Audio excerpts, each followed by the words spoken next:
We start this part of the story on a very calm day, motoring towards Victoria, which will be almost our last port of call before we head out into the open Pacific and south towards San Francisco and Mexico.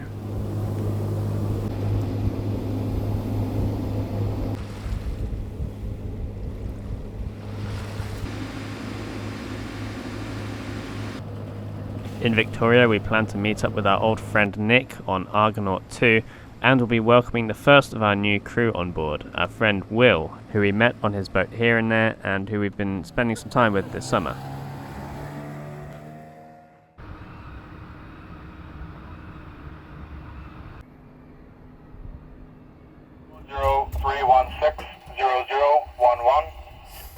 A large earthquake has occurred in the Pacific Basin near Kamchatka, Russia. The National Tsunami Warning Center has issued a tsunami advisory. At this time, it is believed that a tsunami has been generated. My aunt called. She was very worried. Hi, Mom. The question is also how quickly can we get out of here? I know. How fast does a wave travel? Well, also, it's like, tsunami. How quickly can we get out of here, and are other people going to be trying to get out of here at the same time? Yeah. Tsunamis can travel at incredible speeds, especially the deep ocean reaching speeds over 500 miles an hour. Wow. In the end, as we got reports from Hawaii and elsewhere, it became clear that the tsunami probably wasn't going to cause much damage. So we stayed put, and all we saw in the end were a few ripples in the middle of the night. Well, what are you doing? Pulling hose. Trying to de-scumify the watermaker. But don't let anyone know. Don't film this part. They can't know. I think we need scissors.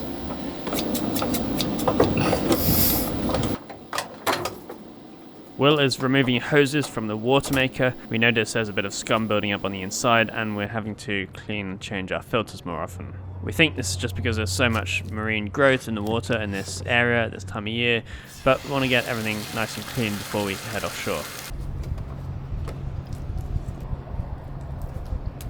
That's great. Look at that clean hose. Right, so we're in Victoria and stocking up at the various marine supply stores here on various parts that we need for the engine, for the watermaker, and so on, because it's probably going to be a while till we're anywhere this convenient, especially for watermaker stuff. I've got a bunch of engine spares here that just came in, lots of spare filters and zincs, some impellers, and some oil for a couple of oil changes. And now I'm going to go to another store where I'm going to pick up some watermaker parts to improve the watermaker system, and some spares, some repair kits, that kind of thing.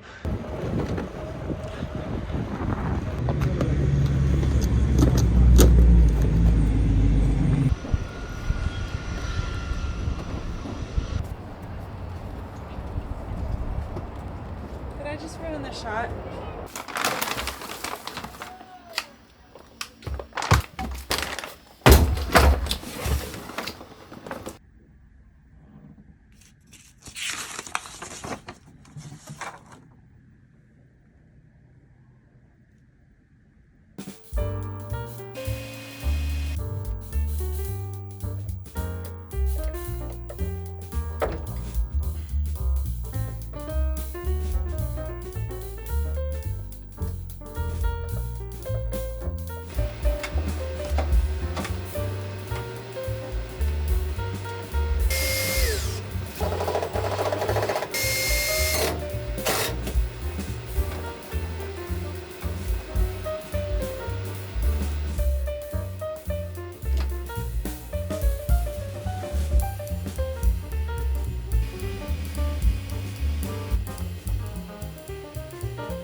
So I've just finished adding some upgrades to the watermaker system here, and actually, as I'm looking at this right now, I've just realized two things. One, that this is leaking, and two, that I put these the wrong way around, so I'm going to have to swap these and shut off that fresh water supply so that stops leaking.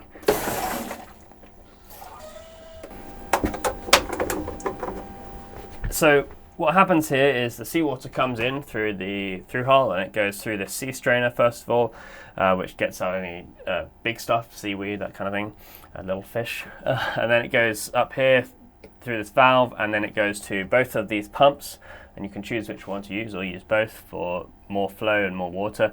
After the pumps, it goes through this filter, which is now a fine mesh metal filter. It's about 30 to 40 microns, I think, so that will get out plankton and other debris. After that, it goes through this very fine 5-micron filter, which should get out everything else, but not the salt. And from there, it then goes into this high pressure pump. It's called a Clark pump, which forces it through this incredibly fine membrane, which then gets the salt out.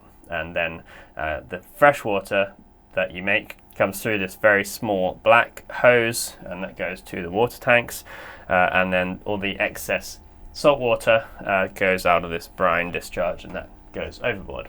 In general, I am really pleased with the watermaker.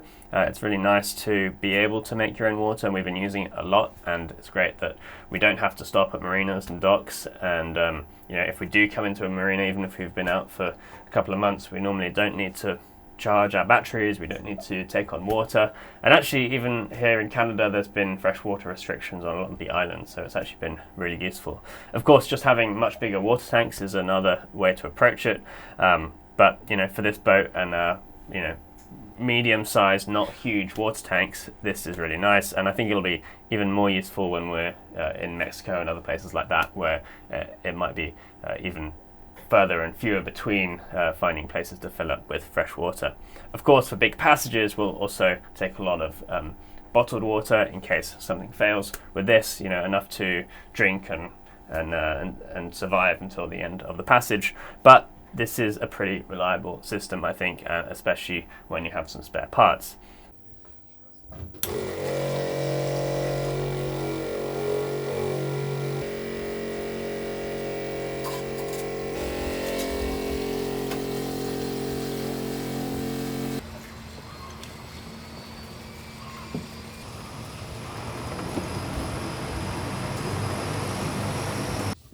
Having just said we don't need to fill our freshwater tanks from the dock, here we are filling our freshwater tanks from the dock.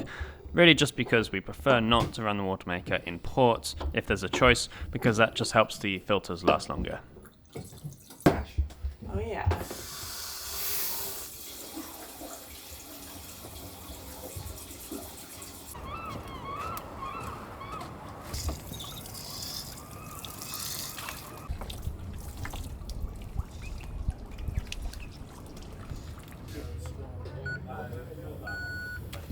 Maybe just hang out. I don't know these currents. Yeah. Just until I back up. Sounds good.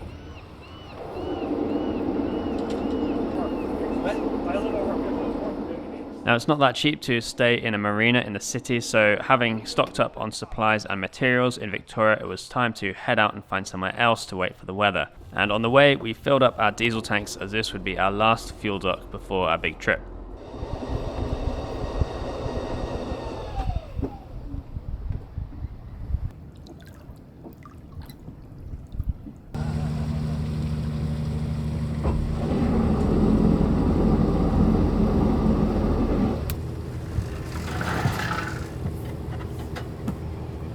When you're ready, pull the handle wide open, okay?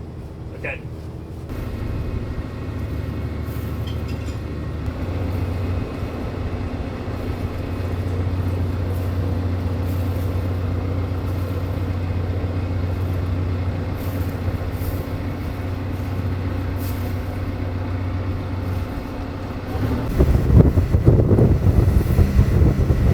It's gonna superimpose the sails up, right? Yeah.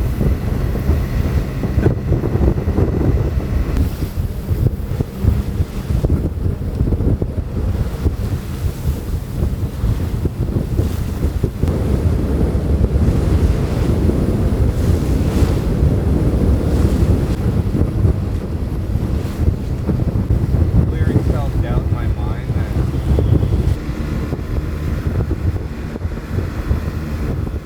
There was a pretty stiff breeze in the Strait of Juan de Fuca, and we decided just to motor rather than sail because we didn't have far to go and our destination was directly upwind. We were headed for a bay just around the corner where a friend of ours owns a small dock and said that we could stay there while we wait for a good weather window.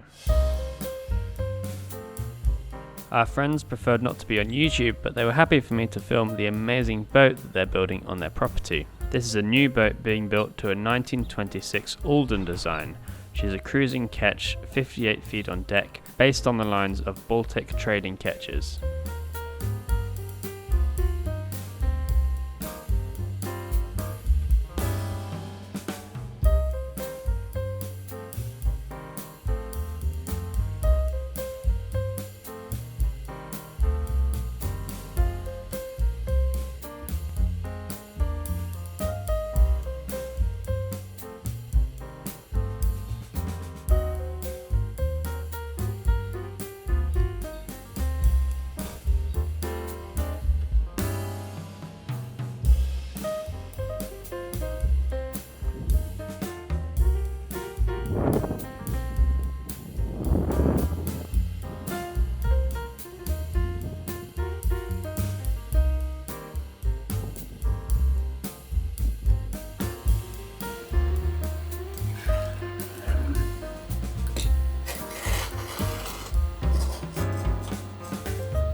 Last one, huh? Oh yeah. What have you learned on this mast hip journey you've been on? Well, I've listened to probably 10 audiobooks, so I've learned a lot. The history of the Roman Empire, Middle Ages in Europe. Have you learned anything about leatherwork? Yeah, it's hard on your hands. I enjoy it. I'm excited to do more, actually. But I've stabbed myself with the needle a couple times. Well, mast hooks look great. Thank you. I am proud.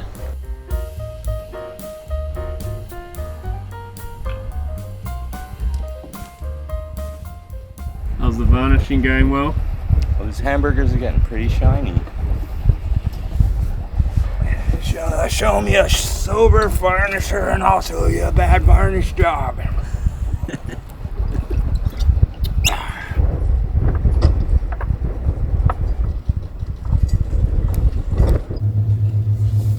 Want to tell us what you're doing? I'm saturating the pins. With what?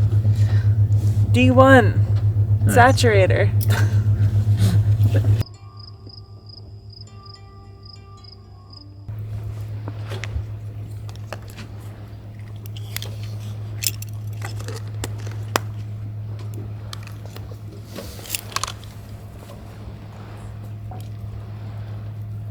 Wow, so smooth. Ah, yes. It's non-dairy yogu that we're applying today. Oh yeah, can I see the can? Yeah. Get it at your local chandlery. Nice. Really great finish for spas of all kinds. You might want to use 2 drops of mango juice just to get the color right.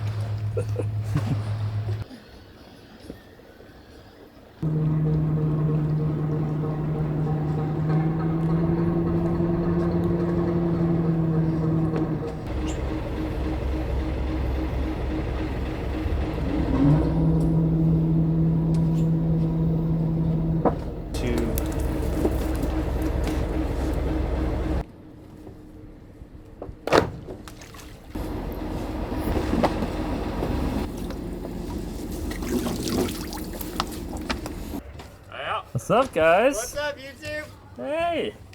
How you doing? Wow, look at this. Oh, friends, present and virtual. Oh my god, Oh so my good to see you God. guys. Oh, What a wow. group of dogs. Look at all y'all's faces in 3 dimensions. Oh, man. Come here. How's it going, bro? You guys met. Come here. Look at that. Hey, hi. Hey, Bob, what's up? wild to see the old. Okay, we ready to gal. drop Bob's got a lines new, or? new facial hair style. That's the most Bob's Look, face I've ever seen. I've never seen that much See a cheek. little bit of I was chin there. I was just at a costume wedding. Paddy, so good to see you. Thanks for bringing Bob up from Port Townsend. What's how are things? What are you up to? Things are great and busy. Port Townsend, we've been working on an old classic fife called Latifah that's gonna launch in about a month from now. Trying to get some free time to come actually join a trip on Tally-Ho in the future someday. Well, I was just gonna ask, you were gonna see you on board soon? Soon, yeah. Defining soon is a bit of a thing, but we're gonna make it happen for sure in the future, and I Excellent. can't wait for it. Me too. And a little bird told me you might be looking at a wooden boat to buy. Looking at one, yes, yeah. Gonna be potentially making one of the worst financial decisions of my life in the next few days, maybe. Well, watch the So, space. Thanks, dude. Great to see you. Cool. See you out there. Great to see you guys. Hell yeah. Have a good passage. Love you, bud.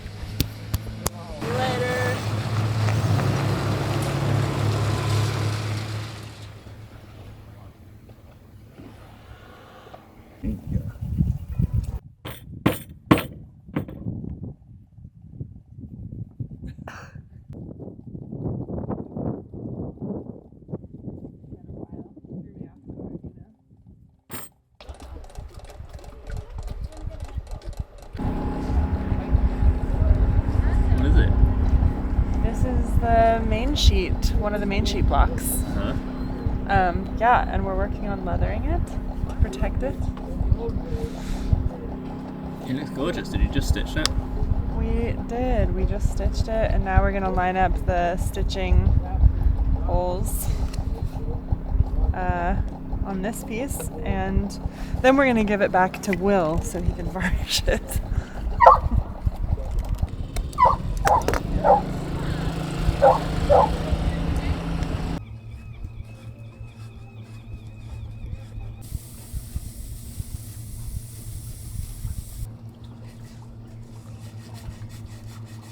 Meanwhile, our kind host invited me to look through his piles of spare charts and see if there was anything I needed. This pile contained charts from all over the world, including China, Germany, and Australia, so it took quite a while to find the ones I was looking for, but I did take a few charts, just enough so that we could navigate to safety if all our electronics failed anywhere on the west coast. A chart, of course, is basically just a marine version of a map and shows all sorts of hazards, water depths, and other notable things for navigation at sea. These days, almost all boats use electronic charts, but it's still important to have a backup. And although paper charts are getting more and more difficult to get hold of, and in fact the US Coast Guard is not even printing them anymore, I feel that paper charts are a more reliable backup than a second electronic device, so I try and carry them when I can. See you later. Alright, see ya. Safe travels. Thank you.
That's it. Okay. This is the most important part of a boat. Standard pre-passage prep. Disassemble the bicycle.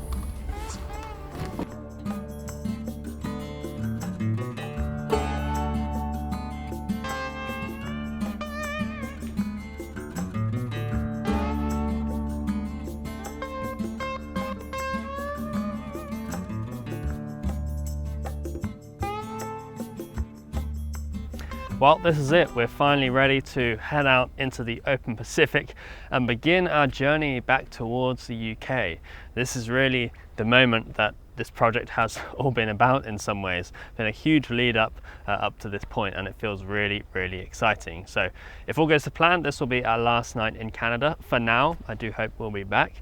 But tomorrow morning early, we're going to catch the tide, head out of the Strait of Juan de Fuca, take a left at Cape Flattery and head south down the west coast of the USA. And if everything goes to plan, we'll hopefully go to San Francisco, will be our first stop. But there are several factors at play, and we may well stop at another port before we get to San Francisco. So the weather is a big one, of course. We chose this time of year very intentionally for the weather, and there is a good forecast, so I think we're in good shape. We've done a lot of preparation on the boat. We have good crew, and I think we're ready to go. I'm really, really excited. It feels like a big chapter, a big change. We spent the last year and a bit in these pretty protected waters, getting to know the boat with a few excursions out into the open Pacific, but doing a lot of work that we didn't get to do during the build. And now, although there's still a lot to do, always on the boat, we are ready, I think, for offshore cruising. So I'm so excited. I'm really stoked. We've got such a great crew, and tomorrow morning we're going to be getting underway.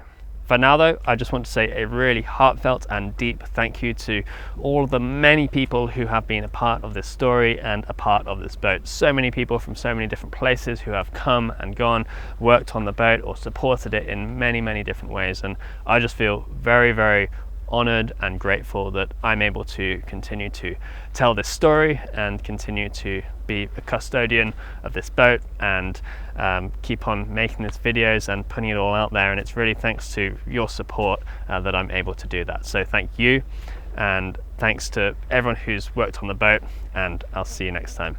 Cheers.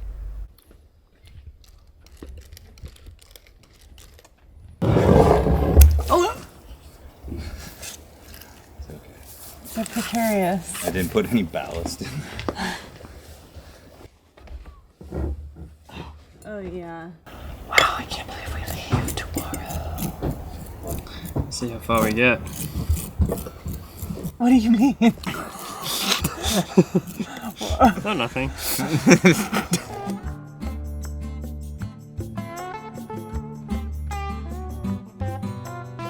Put in one more.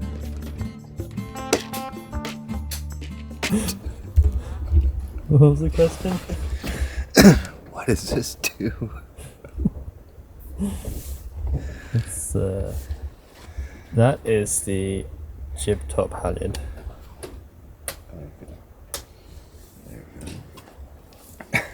Good to know. Okay, well, it's getting on for 11 p.m. the night before we depart, getting everything ready. The boat is a bit of a mess, but it's getting there, it's getting better, and we're going to be getting up early tomorrow to catch the morning tide. I think soon though we're going to have to just call it and get some rest, and we can always do some more as we start the journey.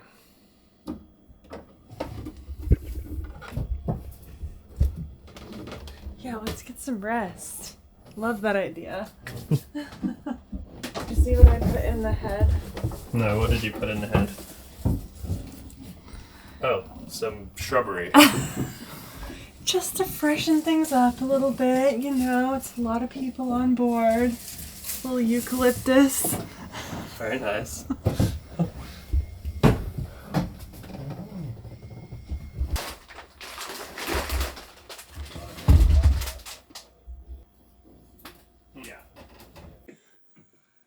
Eat all of these?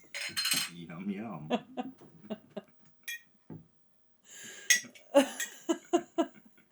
with The banana yogurt. Oh god. Oh no.